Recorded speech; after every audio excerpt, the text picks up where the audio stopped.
Hey guys, what's up? ShaneWolf38 here. Now today I have something pretty cool for you that has been done before, but not the way I did it. What I mean is it's been done before, but you need to do it on specific areas and do it in specific ways. Well, this will basically work anywhere with any structure. So I'm going to show you what I mean. If I go over here, so we have this nice little building with a floor that's 4 blocks thick. Now let's say I summon a prime TNT. Whoops. You'll see it's going to just blow up that area, and the area is actually going to regenerate slowly till it gets back to its original form. And I can break a block and you can see it's going to just regenerate. Break that, it's going to regenerate. Now they're all going to regenerate at the same time. There's no entities here, anything. Let's see if I go in there. Game mode 3. Yeah, there's no entities in the blocks or anything. So basically, if I break this and this and this, they're going to regenerate at the same time. It doesn't matter what time that they were broken. So, yeah. So, yeah, pretty cool. Now, basically, this will just regenerate. Let's say I summon a lot of TNT. See, it's going to make a big hole, and that hole is slowly going to regenerate. And eventually it's going to regenerate up till here.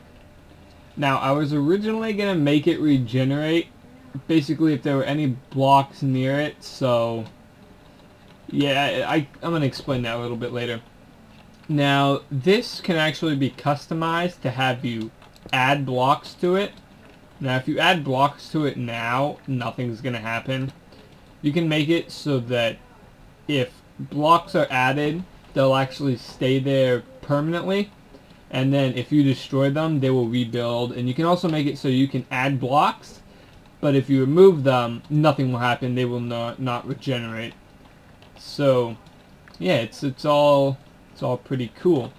Now you can actually make it with just 4 armor stands or 3 armor stands for every single one of these buildings, and you'll only have to have one system. But for this, I didn't do that.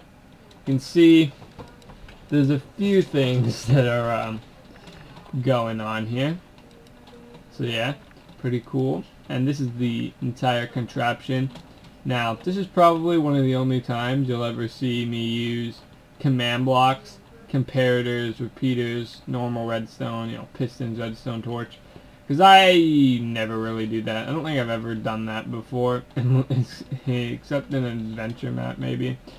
But yeah, so this is it. Basically, it's just testing for the blocks up there being equal to the structure right here. And if it's not equal, it's going to just turn on this clock. And what this clock basically does is, okay, what it does is it fills this entire area with bedrock,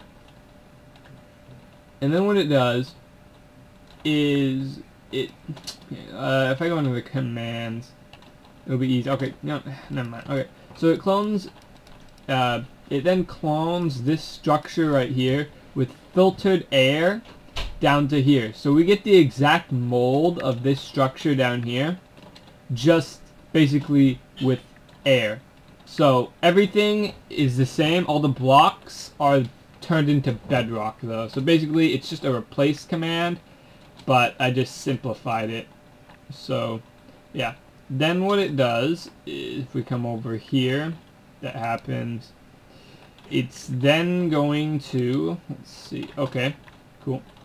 What it then does is it will take this right here and clone it up here masked. Now what this is it's basically the exact opposite of what I just said. It's every air block in here turned into a bedrock block. So then it's going to be moved into here. Now what that basically does is whenever there's a missing block, there's going to be a missing block right there. You just saw that something spawned there. There's going to be a missing block there if there's a missing block anywhere in here, because when both those two structures are combined, there should be 0 air blocks. It should be completely full. But if there is an air block, then that means there's actually a hole in the structure. So then that has to be, you know, that has to be dealt with accordingly. Now, let's see what we can do. Then basically what it does is it does a few things. It's kill item thing. You don't really, I just, you know, have it to kill the items.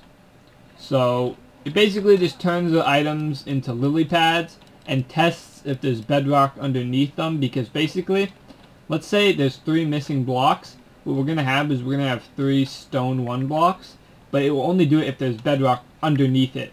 So it only builds up slowly. Like if I make a hole in the ground, you can see it's only going to build up by 1 at a time. So then, yeah, that happens. And if there is bedrock underneath it, it will clone the block 36 below it, which is relative down here, up above it. So then it just basically makes it the exact same thing.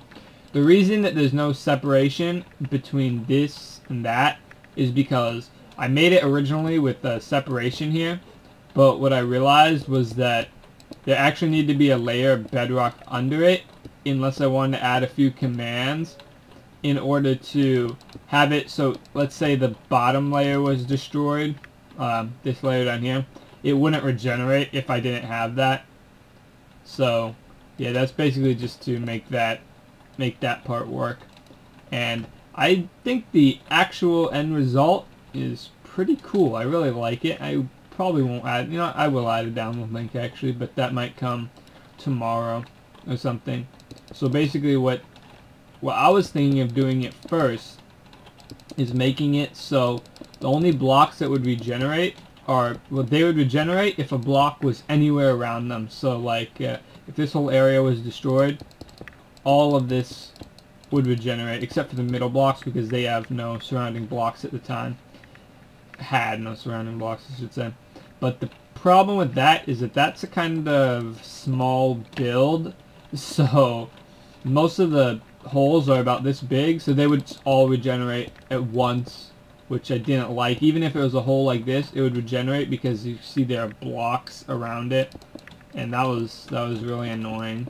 So I decided to keep it like this. Now you may be asking, you know, why is this helpful, or, you know, I don't know, why is this cool?